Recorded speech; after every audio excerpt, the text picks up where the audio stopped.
السلام علیکم ناظرین، سنو نیوز پر آپ دیکھ رہے ہیں پروگرام لائیو جامی. میں آپ کے ساتھ محمد اشمل. پاکستان اور افغانستان کے بیچ جو معاہدہ ہوا اس پر عمل درآمد کیسے یقینی بنایا جائے گا.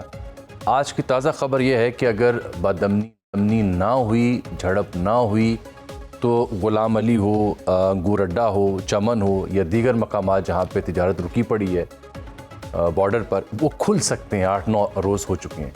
لیکن اس بیچ ہم دیکھتے ہیں کہ جو افغان قیادت ہے، چاہے ملا یعقوب ہوں یا ان کے ترجمان ملا ذبیح ہوں یا ان کی جو اعلیٰ قیادت ہے، ان سے منسوب جو سٹیٹمنٹس آ رہی ہیں، اس میں انتشار محسوس ہو رہا ہے. اس میں ہوا دی جا رہی ہے بدامنی کو، انتشار کو. اور یوں لگتا ہے کہ جیسے یہ وہ قیادت جو کسی زمانے میں پاکستان ہوا کرتی تھی، آج کل ان کی ڈوریاں دہلی سے ہل رہی ہیں. مثال کے طور پر کہانی کا آغاز جب یہ معاہدہ ہوتا ہے تو آپ دیکھتے ہیں کہ قطر میں جو گفتگو ہوئی، اس کے بعد ایک سٹیٹمنٹ آتی ہے منسٹری آف فارن افیئرس کی، قطر کی جانب سے، جو 19 تاریخ کو منظر عام پر آتی ہے. اسکرین پر آپ دیکھ رہے ہیں. اس میں آخری پیراگراف میں لکھا جاتا ہے کہ جو منسٹری آف فارن افیئرس ہے قطر کی، وہ امید کرتی ہے کہ دونوں ممالک جو ہیں وہ بارڈر پر جو مسائل درپیش ہیں ان کا مل بیٹھ کے اچھا پائیدار حل نکالیں گی. لفظ بارڈر یہاں یوز کیا گیا.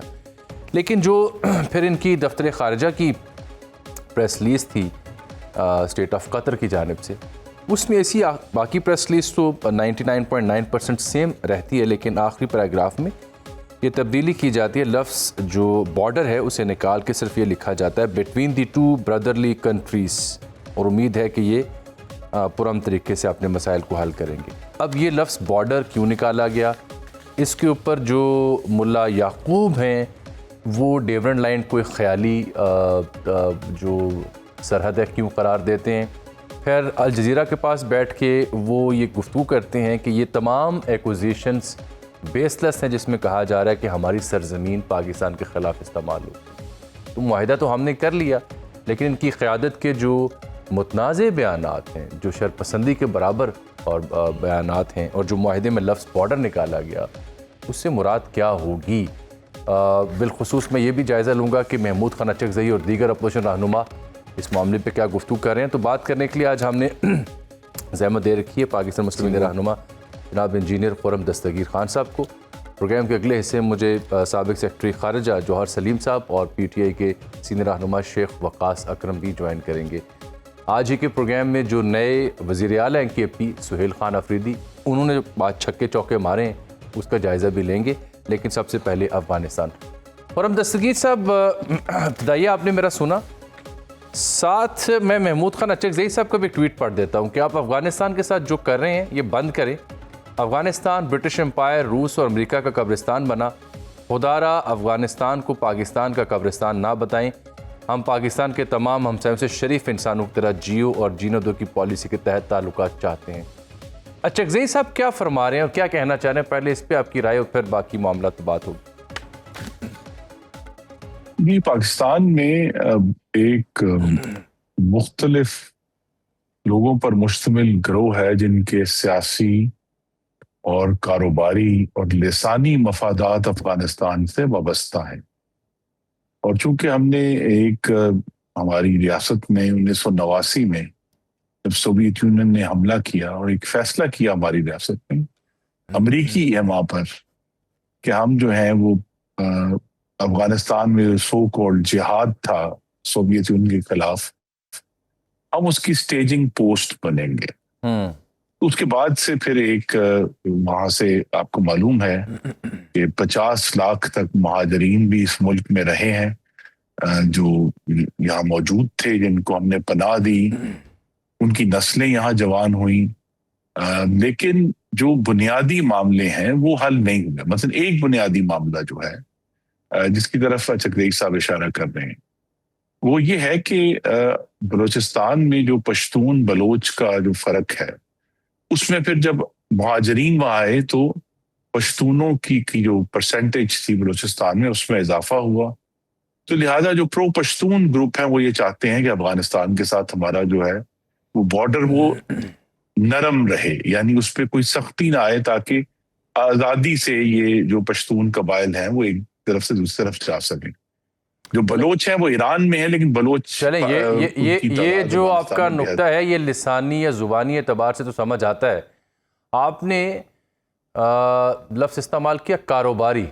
اچھا صاحب کو کیا کاروباری دلچسپی ہو سکتی ہے جی؟ نہیں، ان کو اسی لیے میں نے کہا مختلف لوگوں کا گروہ ہے، ان کو کوئی کاروباری، لیکن کے پی میں ایسے لوگ ہیں جن کا کاروبار سمگلنگ سے وابستہ ہے، اور ان کا جو وہاں بڑے میسو ہمارے مختلف قسم کے کاروبار ہے جو ہم جانتے ہیں، چاہے وہ ہتھیاروں کا کاروبار ہے، چاہے وہ منشیات کا کاروبار ہے، چاہے وہ افغان ٹرانزٹ ٹریڈ کی آڑ میں ٹائروں کا اور چائے کا اور بے شمار چیزیں ہیں جن کا کاروبار ہے. تو لہذا ان کی مختلف لوگوں کا مفادات ایک جگہ اگر اکٹھے ہوتے ہیں کہ یہ جو بارڈر ہے یہ کبھی ایک ہارڈ بارڈر نہ بنے. اور دوسری طرف جو ہے یہ مفادات مل جاتے ہیں کہ افغانستان کے جو وزراء نے بات کی ہے، وہ افغانستان پچھلے 80 سال سے کر رہا ہے کہ یہ ڈیورینڈ لائن کو ماننے کے لیے تیار نہیں ہے ایز انٹرنیشنل بارڈر، جبکہ پاکستان اسے انٹرنیشنل بارڈر تسلیم کرتا ہے. تو اب سوال یہی ہے کہ ہم نے مختلف وجوہات کی بنا پہ، خاص طور پہ جو ہمارے پشتون کلچر جو کامن ہے دونوں طرف، زبان کامن ہے، قبائل کوئی کہا جاتا ہے 17 کے قریب قبائل ہیں جو بارڈر کے دوسرے دونوں طرف پہ موجود ہیں.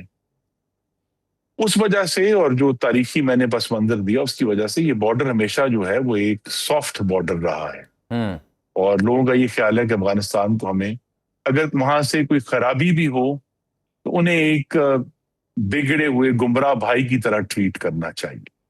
تو کیا پھولوں کے ہار پہنائیں؟ معاملات ہوئے ہیں نہیں، اگر میں عرض کر رہا ہوں کہ اگر وہ چوکیوں پر آ کے دہشت گردی ہوتی ہے، پوسٹوں پہ آ کے حملے ہوتے ہیں، ہیڈ کوارٹرز کے اوپر آ کے حملے ہوتے ہیں، تشکیلیں وہاں پہ 30-40 کی لوگوں کی وہاں سے روانہ ہو کے یہاں پہنچتی ہے، تو وہ بگڑے ہوئے چھوٹے بھائی کو پھر پھولوں کے ہار پہنائے جائیں؟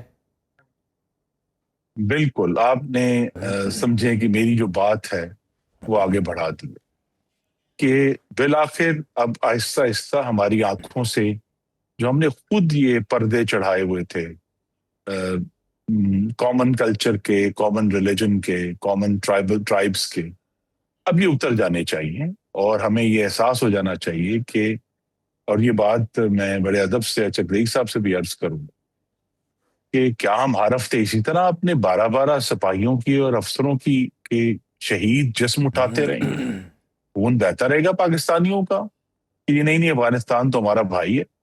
تو لہذا اب یہ جو جس طرف سمت درست ہوئی ہے بالآخر وہ یہی ہے کہ پاکستان کو بغیر کسی خوش فہمی کے، بغیر کسی ایلوژن کے، افغانستان کو ایک ہمارا ہمسایہ ہے، ہم نے اس کے ساتھ ٹریڈ بھی کرنا ہے، لیکن وہ جو ہم نے اپنے لیے مختلف قسم کے گمان بنائے ہوئے تھے وہ اب ہٹ جانے چاہیے، اور ہمیں ان کو اسٹریٹ فارورڈ جس طرح ہم باقی اپنے نیبر سے ڈیل کرتے ہیں اسی طرح وہ ایک خود مختار نیبر ہے، اور اس خود مختار نیبر سے ہمارا مطالبہ نمبر 1 یہی ہے کہ جس خود مختاری کی آپ دعویٰ کرتے ہیں اور آپ کو توقع ہے اس کی رسپیکٹ کی جائے گی، تو پاکستان بھی یہی توقع کرتا ہے کہ ہماری خود مختاری کی جو ہے وہ رسپیکٹ کی جائے گی. اور اس میں جو بنیادی بات ہے، میں دوبارہ وہیں آ گیا، وہ یہی ہے کہ وہ جو بارڈر ہے وہ انٹرنیشنل بارڈر ہے.